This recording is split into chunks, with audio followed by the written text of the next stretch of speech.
बहुत समय पहले की बात है।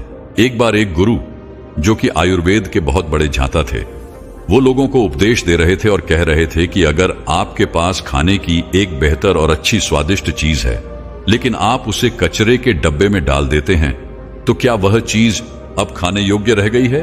क्या वह चीज कचरे के डब्बे में जाने के बाद कचरा ही नहीं हो गई है? निश्चित रूप से जो भी कचरे में जाएगा वह भले ही साफ सुथरा हो, बेहतर हो, वह कचरा ही हो जाएगा। इसी प्रकार से आप अपने पेट की स्थिति भी समझें।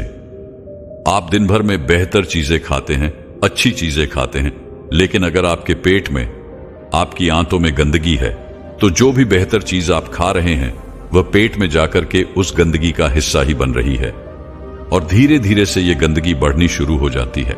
और यह गंदगी जब शरीर में बढ़ती है तो यह एक नहीं, अनेक प्रकार की समस्याओं को जन्म देती है। तो अगर आप इस गंदगी को साफ कर लेते हैं तो आप इन सब समस्याओं से तो बच ही जाएंगे, साथ ही साथ आपका स्वास्थ्य बहुत बेहतर होता चला जाएगा। चेहरे पर चमक आनी शुरू हो जाएगी, आप ऊर्जावान अनुभव करेंगे, आपका पाचन अच्छा हो जाएगा। इससे आपको अनेक लाभ हो सकते हैं। हमने अब से पहले कई तरीके आपको बताए हैं जिससे आप शरीर की सफाई कर सकते हैं, कुछ औषधियां बताई, लेकिन आप में से कई लोग यह सोच रहे होंगे कि क्या कुछ ऐसा आहार भी हो सकता है जिसमें हमें भूखा भी ना रहना पड़े और वह आहार ही हमारे शरीर की सफाई करने में सहायक हो जाए। चलिए जानते हैं। फिर गुरु पहला नियम बताते हुए कहते हैं कि आपको प्रतिदिन सुबह जल्दी उठना है और सुबह उठ करके आपको 2 ग्लास हल्का सा गर्म पानी पीना है, और इस पानी को आपको मलासन में बैठ करके या फिर ऊपरी बैठ करके पीना है। जब आप मलहासन की स्थिति में बैठते हैं तो आपकी आंतों की एक ऐसी स्थिति बनती है जिससे कि इंसुलेटिन में जो मल रुका हुआ है वह नीचे की तरफ आसानी से बढ़ पाता है। और अगर आपको कॉन्स्टिपेशन की समस्या रहती है, उसमें भी अच्छे लाभ मिलते हैं। तो 2 ग्लास पानी मलासन में बैठ करके पीना है और उसके बाद आपको फ्रेश होने के लिए जाना है। फिर गुरु दूसरा नियम बताते हुए कहते हैं कि आपको प्रतिदिन एक अभ्यास करना है जिसे योग में कहा गया है जिह्वा मूल, यानी कि आपको अपनी जीभ की ठीक तरीके से सफाई करनी है। आप कहेंगे कि जीभ की सफाई तो हम करते ही हैं, टंग क्लीनर के माध्यम से अच्छे से साफ कर लेते हैं, लेकिन आप इस क्रिया की तरफ ध्यान दें, जिह्वा मूल शोधन, यानी कि मूल से पीछे की तरफ आपकी जीभ में गंदगी लगी रह जाती है, क्योंकि आप सामने से जहां तक दिखता है साफ कर लेते हैं, लेकिन पीछे की तरफ गंदगी इकट्ठा होनी शुरू हो जाती है। और जब यह गंदगी बढ़ती है तो ये भोजन के साथ आपके पेट में जाती है और आपको नुकसान पहुंचाती है। तो आपको इसमें करना यह है कि प्रतिदिन जैसे आप साफ करते हैं, टंग क्लीनर के माध्यम से वैसे कर लें, और उसके बाद 2 उंगलियां लेकर के जीभ को पीछे की से भी हल्का हल्का दबाव जीभ के ऊपर बनाते हुए साफ करते हैं। इसको प्रतिदिन करने की जरूरत नहीं है, लेकिन जिस दिन आप शरीर को डिटॉक्स करने के लिए सब चीजों को फॉलो कर रहे हैं तो जिह्वा मूल शोधन का अभ्यास भी आपको करना है। फिर गुरु तीसरा नियम बताते हुए कहते हैं कि आपको एक डिटॉक्स जूस का प्रयोग करना है। ये जो जूस है ये पेठे का जूस है। पेठे को कोशमान भी कहा जाता है और इसे इंग्लिश में एसी गोट भी कहा जाता है। यह आपके शरीर की सफाई के लिए बहुत ही उपयोगी है। आयुर्वेद के अंतर्गत इसी वात परिनाशक कहा गया है। आपके शरीर में जो वात होती है, ब्लोटिंग होती है, गैस बनती है, वह कब बनती है? जब आपके शरीर में गंदगी इकट्ठा होनी शुरू हो जाती है। वहां पर एक तरीके से फर्मेंटेशन होता है। उस सड़न के कारण ही यह गैस बढ़नी और बननी शुरू हो जाती है। तो इसको वातनाशक कहा गया है, क्योंकि यह आपके पेट से गंदगी को साफ करता है। गंदगी साफ हो जाएगी तो गैस की समस्या भी आपकी खत्म हो जाएगी। साथ ही साथ इसका आपके शरीर के ऊपर एल्कलाइन इफेक्ट होता है। तो ये जो पित्त बढ़ा हुआ होता है, एसिड इफेक्ट होता है, उसको आपके शरीर से कम करता है और उसको न्यूट्रलाइज करके आपको अच्छे लाभ मिलते हैं। उसके लिए आपको इस डिटॉक्स जूस का प्रयोग करना है। यह बहुत ही उपयोगी रहेगा आपके लिए। फिर गुरु चौथी चीज बताते हुए कहते हैं कि आपको थोड़ी देर व्यायाम करना है, योग अभ्यास और प्राण आयाम का अभ्यास करना है, या फिर आप सूर्य नमस्कार का अभ्यास कर सकते हैं। बहुत अधिक समय तक आप नहीं कर सकते तो आप आधे घंटे से 40 मिनट तक का अभ्यास तो जरूर करें। आप जब योग अभ्यास करते हैं तो 2 तरीके से आपके शरीर की सफाई होती है। पहला, कार्बन डाइऑक्साइड जो है वह आपके शरीर से बाहर निकलता है और आपके शरीर में प्राणवादियों का स्तर बढ़ना शुरू हो जाता है। जितना प्राण वायु का स्तर आपके शरीर में बढ़ेगा, उतना ही ज्यादा अच्छा आप अनुभव करेंगे, बेहतर अनुभव करेंगे। साथ ही साथ जब आपको पसीना आता है तो उस पसीने के माध्यम से ही गंदगी आपके शरीर से बाहर निकलती है। देखिए, हमारा उद्देश्य केवल इतना नहीं है कि हम अपने पेट को ही साफ करें। जो दूसरी हमारे शरीर के डिटॉक्स प्रणालियां हैं, अलग अलग तरीके से शरीर खुद को निरंतर साफ करता है, उनको भी हमें सुचारू रूप से चलाना है, बेहतर बनाना है। तो हमें इस तरीके के अभ्यास जरूर करने होंगे। तो आपको योग अभ्यास करने हैं और प्राणायाम का अभ्यास करना है। फिर गुरु 5वां नियम बताते हुए कहते हैं कि नाश्ते में आपको कोई अन्न नहीं लेना है, कोई पकी हुई चीज नहीं लेनी है। इसमें आपको केवल फलों का ही प्रयोग करना है। अब चाहे आप सेब का प्रयोग कर लें, पपीते का प्रयोग कर लें, संतरे का प्रयोग कर लें, दूध का प्रयोग कर लें, मौसम में जो आ रहा हो उसी फल का प्रयोग करना है। नाश्ते में किसी भी पकी हुई चीज का प्रयोग नहीं करना है, इस बात का आप ध्यान रखें। फिर गुरु 6वां नियम बताते हुए कहते हैं कि नाश्ता करने के बाद सुबह और दोपहर के बीच में आपको एक डिटॉक्स आयुर्वेदिक चाय का प्रयोग करना है। ये चाय हम 3 चीजों को मिलाकर के बनाएंगे। पहली चीज होगी सौंफ, दूसरी होगी अदरक, तीसरी होगी गुड़। सॉफ्ट लेजिटेटिव की तरह कार्य करता है। आपने देखा होगा कि आयुर्वेद के अंतर्गत कॉन्स्टिपेशन के लिए जो भी चूर्ण बनाए जाते हैं, उनमें भी अधिकतर सौंफ का प्रयोग किया जाता है, क्योंकि यह शरीर से मल को बाहर निकालता है। जो मल रुका हुआ है आंतों में, उसे ढीला करता है, नाक बंद रहनी शुरू हो जाती है। वह गंदगी, वह कॉफ भी सौंफ के प्रयोग से बाहर निकलना शुरू हो जाता है।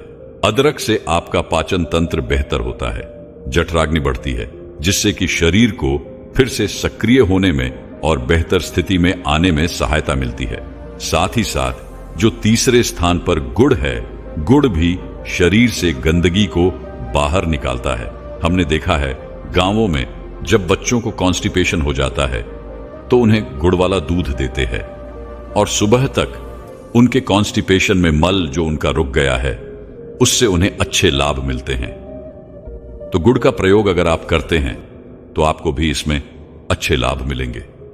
इन तीनों चीजों का प्रयोग करते हुए इस आयुर्वेदिक चाय को आपको बनाना है। कैसे इसको बनाना है ये समझें। 1.5 कप की मात्रा में आपको पानी लेना है। इसमें आप एक बड़ा चम्मच सौंफ डाल लें, उसे खोलने दें। फिर एक छोटा टुकड़ा अदरक का डाल लें और इसमें आप गुड़ डाल करके इसको मीठा कर लें। जब यह सभी चीजें अच्छे से घुल जाएं, फिर इसको छान करके आपको पीना है। फिर गुरु 7वां नियम बताते हुए कहते हैं कि दोपहर के आहार में आपको केवल खिचड़ी का प्रयोग करना है। और जो खिचड़ी आप ये बना रहे हैं, इसे आप चावल से बना सकते हैं या फिर मिलेट से बना सकते हैं। लेकिन आपको इसमें ध्यान ये रखना है कि इसको बहुत ज्यादा सूखा नहीं बनाना है। जो आप बिल्कुल अलग अलग दाने वाली खिचड़ी खाते हैं, उस तरीके की खिचड़ी नहीं बनानी है।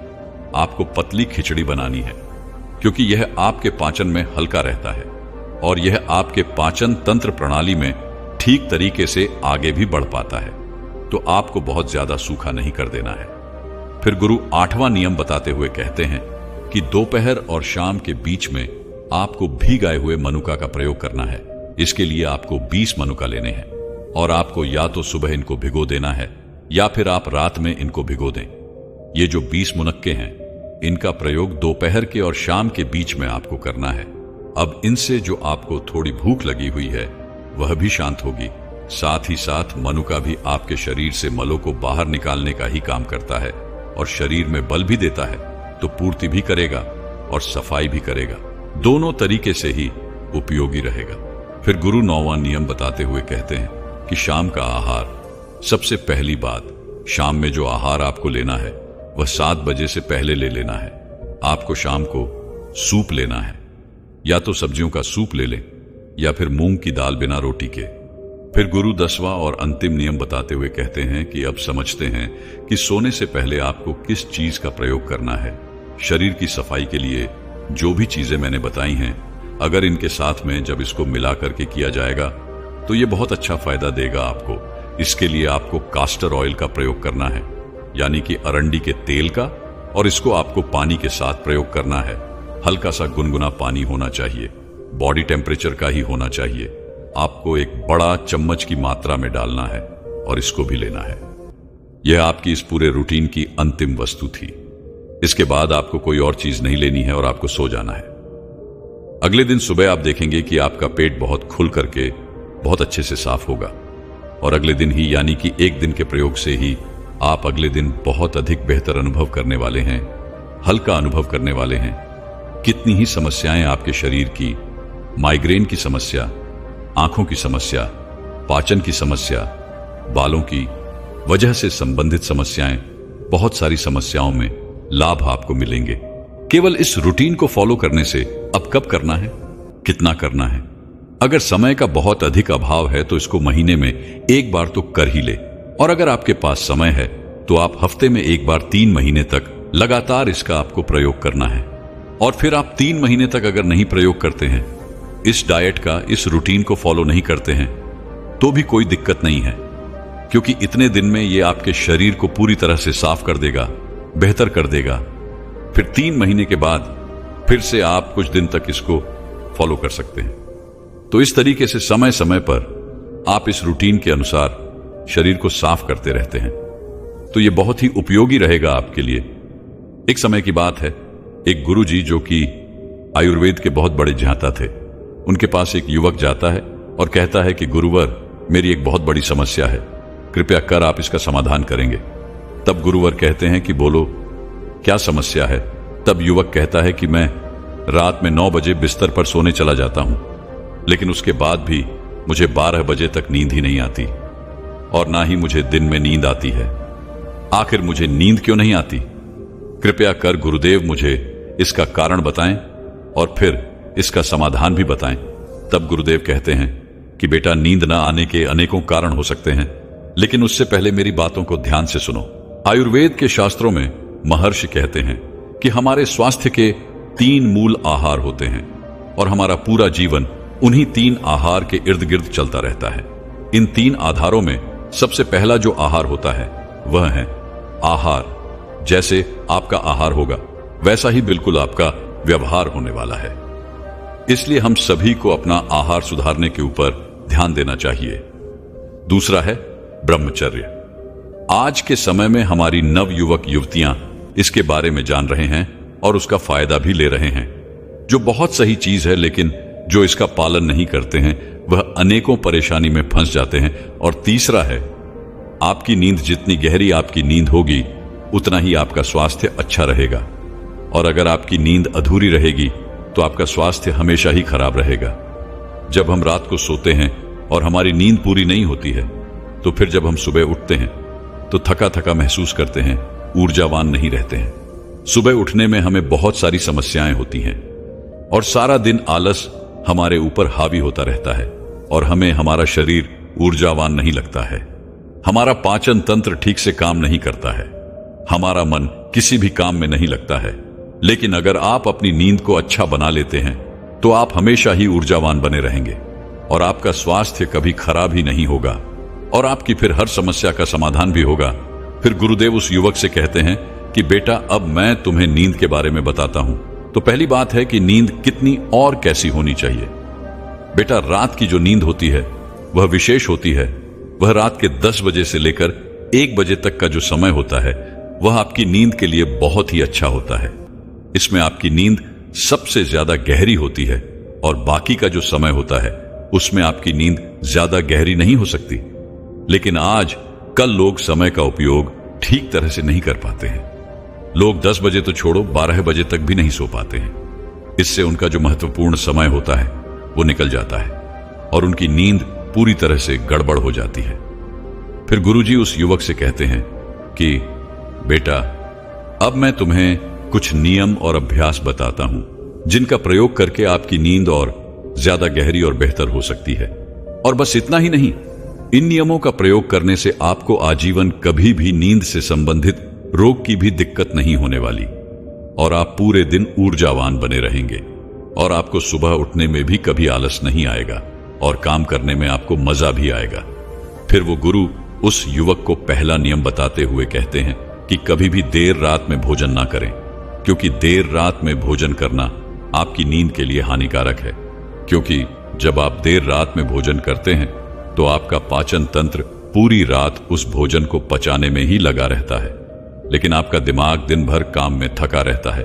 पहली स्थिति जिसमें आपका दिमाग कहता है कि मुझे नींद चाहिए, आराम चाहिए, लेकिन आपका पाचन तंत्र यह कहता है कि आपने मुझे एक बहुत बड़ा काम दिया है जिसके लिए मुझे ऊर्जा चाहिए, मुझे भोजन को पचाना है, जिसके लिए पाचन तंत्र और दिमाग के बीच में एक टकराव पैदा हो जाता है, क्योंकि एक कहता है नींद चाहिए और दूसरा कहता है ऊर्जा चाहिए।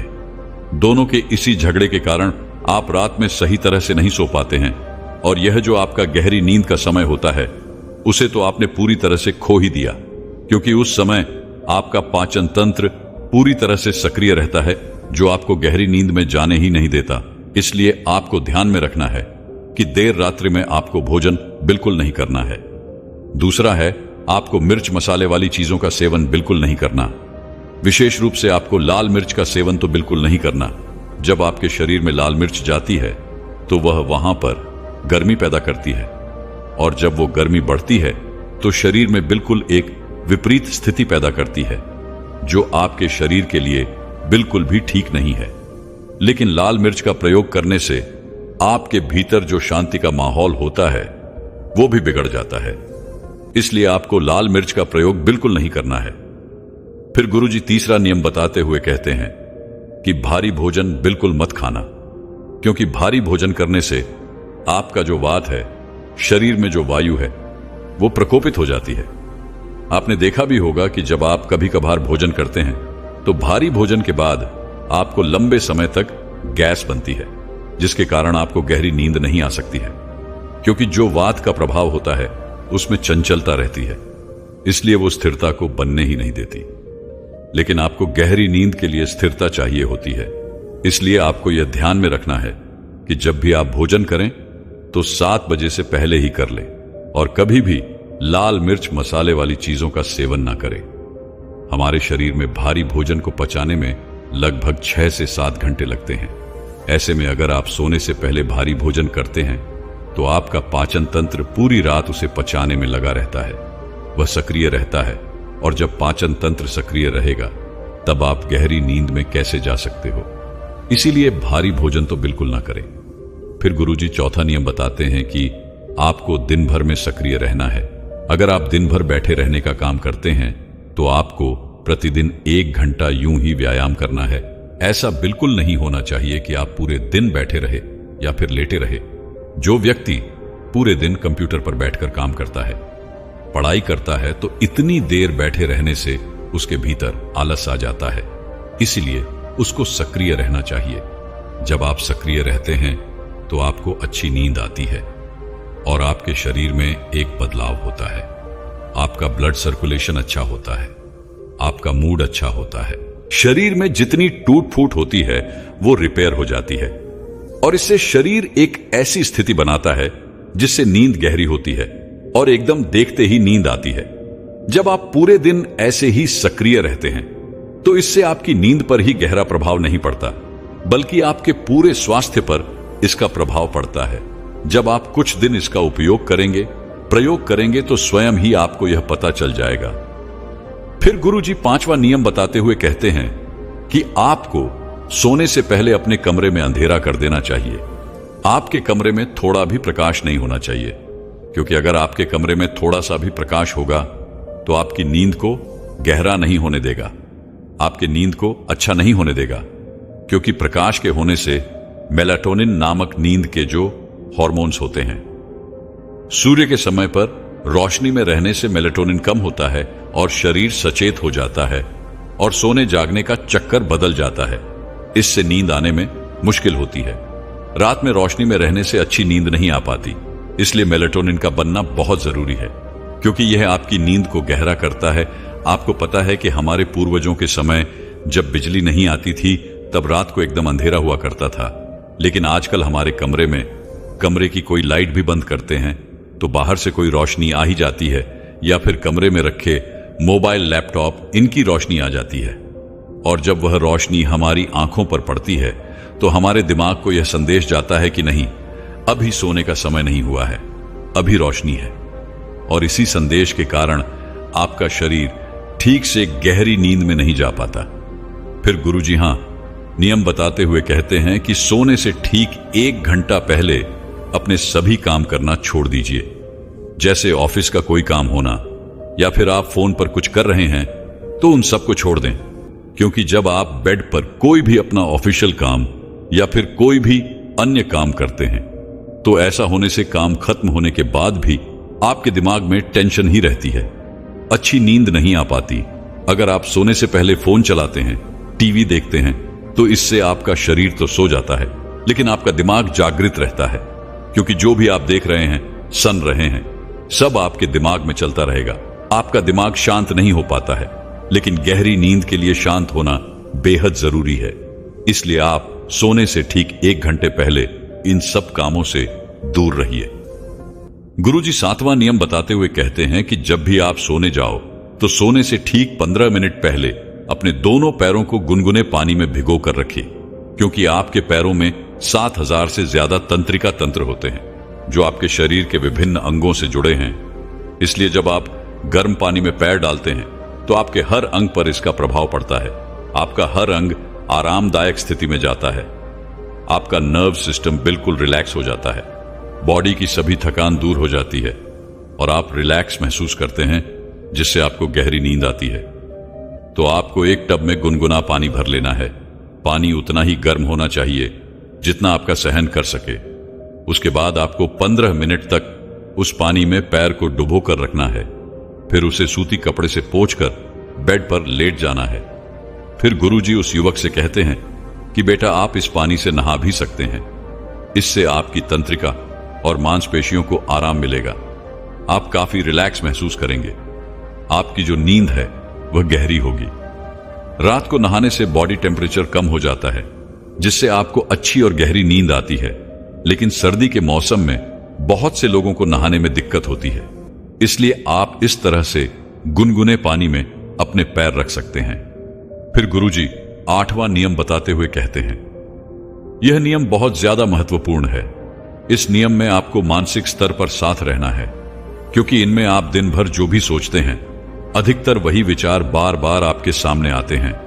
उन विचारों की बार बार पुनरावृत्ति होती है। उनमें से ज्यादा विचार फालतू के होते हैं, निरर्थक होते हैं। उन विचारों में सकारात्मक विचार बहुत कम होते हैं और यह नकारात्मक विचारों की मात्रा बढ़नी शुरू हो जाती है और आपको यह चिंता, तनाव, मानसिक जैसी समस्याओं का सामना करना पड़ता है, क्योंकि इन नकारात्मक विचारों की वजह से आपका सोने का जो पूरा ढंग था, पूरा का पूरा बिगड़ गया। आप जब भी कुछ सोचते हैं उसमें ज्यादातर चीजें नकारात्मक होती हैं। जैसे कि मैं परीक्षा में फेल हो गया तो अगर मैं जीवन में कुछ नहीं कर पाया, तो अगर मेरे जीवन में परेशानी आई तो। और ऐसे में आपके जो विचार हैं वो आपकी ऊर्जा को नष्ट करते हैं, आपके भीतर आलस्य उत्पन्न करते हैं। आप थका हुआ और गिरा हुआ महसूस करते हैं और जब आप सोने जाते हैं तो नकारात्मक विचार आपका पीछा नहीं छोड़ते हैं। आपका मानसिक स्वास्थ्य बिगड़ जाता है। इसलिए सोने से पहले आपको अपने मस्तिष्क को शांत करना है और मस्तिष्क को शांत करने के लिए बहुत ही आसान तरीका, आपको नियमित रूप से 10 से 15 मिनट तक ध्यान करना है। फिर गुरुजी उस युवक से कहते हैं कि बेटा, जब तुम इन नियमों का पालन करोगे तो तुम्हें लेटे ही नींद आ जाएगी और तुम गहरी नींद में चले जाओगे। इसके बाद गुरु उस युवक से कहते हैं कि बेटा, क्या तुम जानते हो गहरी नींद आने से तुम्हारे शरीर पर कितने अच्छे प्रभाव पड़ेंगे? गहरी नींद लेने से मानसिक स्थिति में सुधार होता है। जब हम लगातार काम कर रहे होते हैं तो शरीर के साथ साथ इसका मन पर भी गहरा प्रभाव पड़ता है। पर्याप्त नींद लेने से मानसिक स्वास्थ्य बेहतर होता है, आपकी तनाव और चिंता दूर होती है।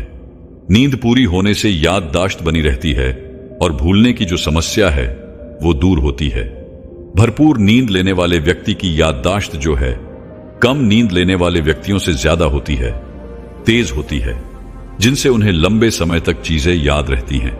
गहरी नींद से आपकी एकाग्रता में वृद्धि होती है, जिससे किसी भी कार्य को करने में आपका मन लगता है और मन इधर उधर भटकना बंद करता है। फिर आप उस कार्य को ध्यान से और एकाग्रचित होकर कर सकते हैं। गहरी नींद ही इम्यूनिटी को बढ़ाती है। एक गहरी और सामान्य से ज्यादा नींद होने पर इम्यूनिटी में सुधार होता है।